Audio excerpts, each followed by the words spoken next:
Hey everybody, I'm back again. Hey, I thought I would do a video on how I set up my command area of the layout.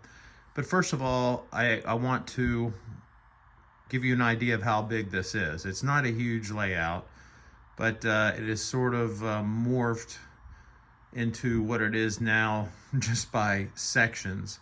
I really did not have a plan when I started. In fact, this Benchwork was initially created for HO, and I bought a bunch of HO stuff and sold it, and then Lego was on it, and then I decided, you know what, I need to stop jumping from hobby to hobby. So I went to O, which is what I first had when I was a youngster. I had an 027 set back in the mid 70s. So this is where it has gotten over about a year and a half. So let me give you an idea of how big this is. Okay, the layout, there's a section there, that's a 4-foot section, 4x4.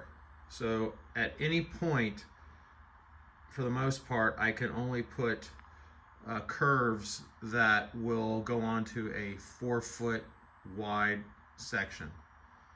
So you've got this long piece here, which is all 4 foot wide. But this section here is 4 foot wide.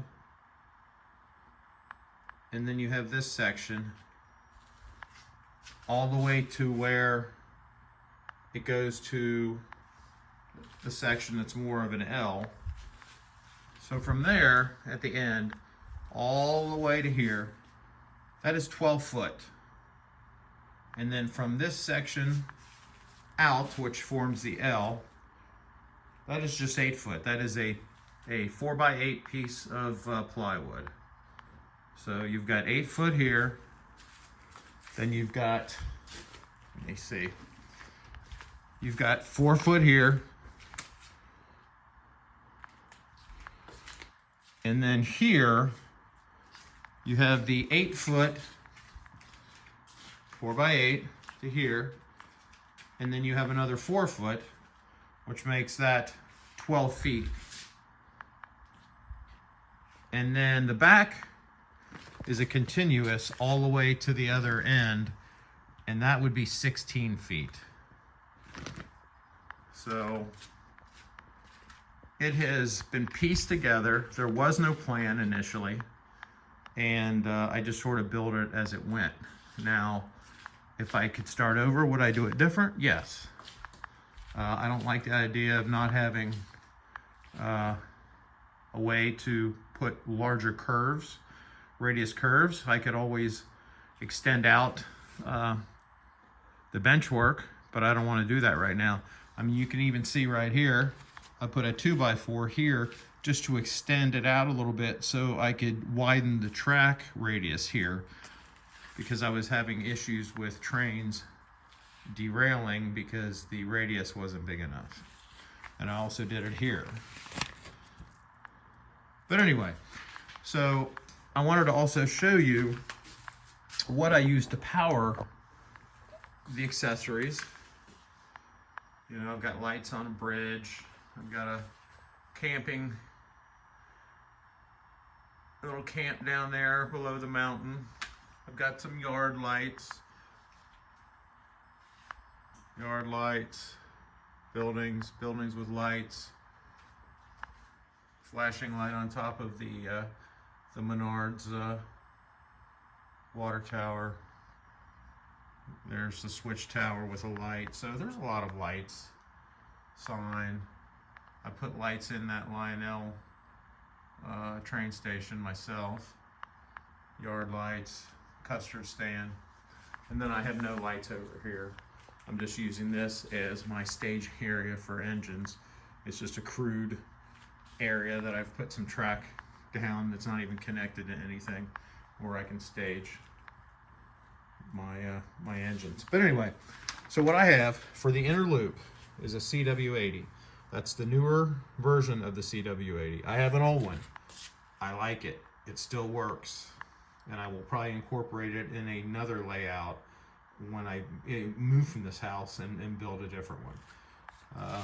60 years old, I'll probably downsize in 5-6 years, and then probably get a townhouse or a condo with a basement where I can build a layout that I will plan, and it will probably be my layout for the rest of my life since I'm 60.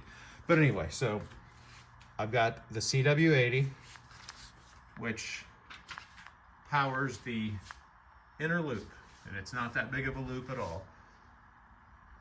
You can see it right there. Just goes around right where the New York Central is, all the way around.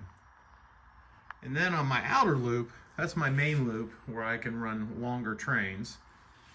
That is being ran by the Rail King Z controller, which is a 100-watt transformer. It's got the brick. That is the actual transformer. This is the controller. So it's sitting down here, and it's connected to that. And that is the Rail King MTH, and it does fine. It's 100 watts, and it runs all the trains that I put on the larger larger loop. I don't hook any accessories to these two transformers. These are strictly to run the trains. That one for the outer loop, and this is an 80-watt CW80 for the inner loop.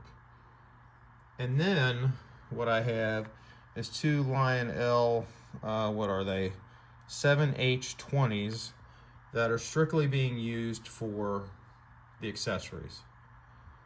So basically, if you had a larger transformer with 4 different, I'm going to call them circuits or connections, where you could run your accessories off of them, and then have 2 areas for controllers where you can control 2 loops of track or even 4 loops of track.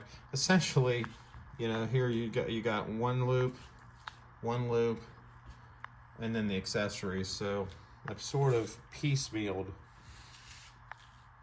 my transformers together. But again, it's just because when this was being built, I didn't really think ahead and think, oh, I should just get like a you know, a Z4000 or whatever. Plus they're expensive, but by the time I spent the money for this stuff, I could have gotten a Z4000, or maybe, do they have a 2000? I don't know, but a 4000. The Lionel version, what is it? I forget what they even call the bigger one for the Lionel, the newer one. That thing is like $800. So I think the Z controller is probably cheaper. I think they're $6, but I would have to research that. But anyway, so yes, this is what I use. That's for my outer bigger loop, 100 watts. For my smaller loop, inner, 80 watts. And then I do not use my transformers that I'm using for my train power to also run accessories. I have separate smaller transformers for accessories, which are those right there. And that'll give you an idea what the output is on each one. It's just a hobby transformer, small. And they're both the same. And that's what the Rail King looks like. And it's connected to this brick, which is normal. And there's, let me see here. That'll give you the output of the MTH Rail King C1000. Output, which you can read there. And then I don't have the specifics on the CW80. I would probably have to flip it upside down, and everything is printed just etched in black. So I don't have the specifics for that. I'd have to grab the box, and I don't know where it is right now. So what you got here on this table too, I have some Lionel trains that are not conventional, that are the Lion Chief versions. So I have a CSX-8, I have a Norfolk Southern -8, I have a BNSF-8, and they're just Lion Chief. So there's, you know, they're not anything extravagant. And then I have a Lehigh Valley U36B, which I got from Lionel for $150, and the thing really, or actually would normally run over $250, I believe. And it's this one here, and it runs great. And it was basically a sample that they got from the factory, and so they could check the, I guess, the run before they went ahead and told the factory to go ahead and run, you know, a big a run of that engine. So, but anyway, that's it. This is where I run from. Just got my Craftsman stool there, so I can just sit there, and it's slanted, so the board is slanted.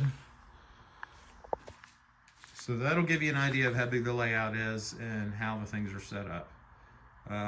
Crudely set up, because I just sort of learned it on my own as I was going and figured it out. And I don't want to show you all the wires that are hanging underneath it, because it's a bit of a rat's nest. Here, I'll show you. Wait a minute. Let me see here. You see there? So all the wires are connected.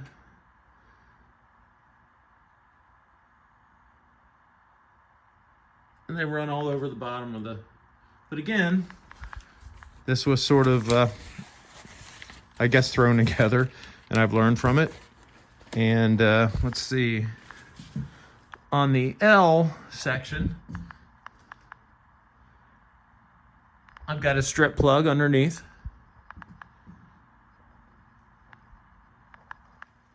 And then some wires running the lights and stuff. And then it runs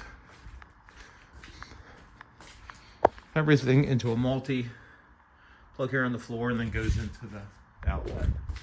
But on the deck itself, the control center, I have a surge protector as well, because although probably looking at the wire, the rat's nest, it doesn't look like I'm in the safety. I was a fire captain and a paramedic for years, and I put surges on everything just in case something gets overloaded. And plus, your newer controllers have surge or mechanisms that if too much power is being drawn, or they're short circuits, then they turn off. But anyway, that's it. Thought I would show you and give you an idea of what I use to run the layout and how big it is. And I don't know if you can see it. That's basically what you're looking at. What I'm looking at sitting here is 16 foot in the back, off to the left 4 foot, in front of me 12 foot, 8 foot down the right side, behind me 4 foot, and then 12 foot back around. So that's what it basically looks like, me sitting in front of it. Long video, probably bored to death, and probably you've already tuned out, but I thought I would just give you an idea. Take care.